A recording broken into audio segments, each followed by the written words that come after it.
अंबाला में आज राजपूत समाज ने अपनी एकजुटता का बड़ा उदाहरण पेश किया। केंद्रीय मंत्री गजेंद्र सिंह शेखावत की अगुवाई में हजारों की तादाद में एकत्रित होकर राजपूत समाज ने क्षत्रिय सम्मेलन का आयोजन किया। इस सम्मेलन में अंबाला लोकसभा क्षेत्र के राजपूत समाज के हजारों लोग एकत्रित हुए, जिन्होंने एक सुर में आवाज बुलंद करते हुए यह निर्णय लिया कि इस बार भी राजपूत समाज चट्टान की तरह भारतीय जनता पार्टी के साथ खड़ा है। केंद्रीय मंत्री गजेंद्र सिंह शेखावत ने कहा कि यह चुनाव कोई आम चुनाव नहीं, बल्कि दो ऐसी ताकतों का चुनाव है जिसमें भाजपा देश में सनातन का परचम बुलंद करना चाहती है, जबकि कांग्रेस और उसकी झंडी गठबंधन सनातन की बीमारी बताकर उसे खत्म करने की बात करता है।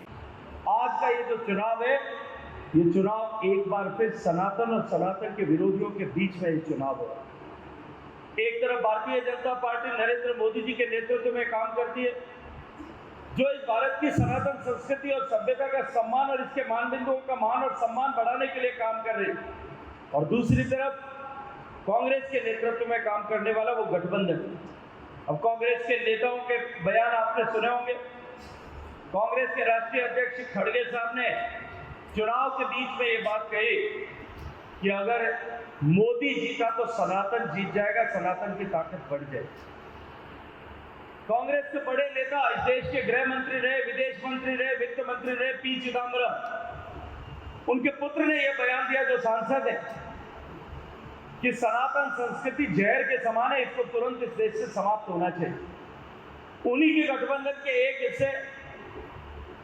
जो तमिलनाडु में सरकार है, डीएमके सरकार के मुख्यमंत्री का बेटा और जो सरकार में खुद मंत्री है, उस मंत्री ने एक कार्यक्रम में, जिस कार्यक्रम का अनायास कहीं स्टेटमेंट नहीं दी, जिस कार्यक्रम का शीर्षक यह था, जिस कॉन्फ्रेंस का जिस उद्देश्य के साथ आयोजित किया गया था, abrogation of Sanatan from India, Bharat से सनातन को किस तरह से समाप्त किया जा सकता है, इस शीर्षक वाले संगोष्ठी में उसने भाषण देते हुए कहा कि यह सनातन कोरोना के जैसा है, यह सनातन कैंसर के जैसा है, यह सनातन धर्म डेंगू के जैसा है, और इन बीमारियों को जिस तरह से समाप्त होना चाहिए, उस तरह से शीघ्रता से सनातन संस्कृति को समाप्त होना चाहिए। मैं आज इस मंच पर खड़े होकर के क्षत्रिय परिवार के बीच में एक बात कहना चाहता हूं। जिस संस्कृति को बचाने के लिए 2000 साल तक हमारे पूर्वजों ने कुर्बानी दी,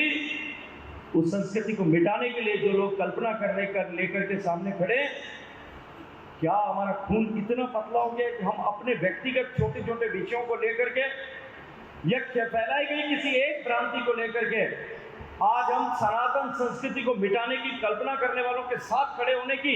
या जो है कल्पना भी कर सकते। राजपूत समाज की नाराजगी जैसी चर्चाओं को लेकर भी मंच से बोलते हुए शेखावत ने कहा कि आज कुछ लोग समाज में भ्रांतियां और झूठ फैला रहे हैं। क्या ऐसा झूठ फैलाने वालों के बहकावे में आकर हम सनातन और संस्कृत को खत्म करने वालों के साथ खड़े हो जाएंगे? शेखावत ने कहा कि यह समय छोटी छोटी बातों को भूलकर बड़ी लड़ाई लड़ने का है, देश के साथ देशाहित में खड़े होने का है। उन्होंने कहा कि आज लोग आकर आपके बीच में झूठ और भ्रांतियां फैलाएंगे, लेकिन यह समय समाज बांटने वालों को मुंह तोड़ जवाब देने का है।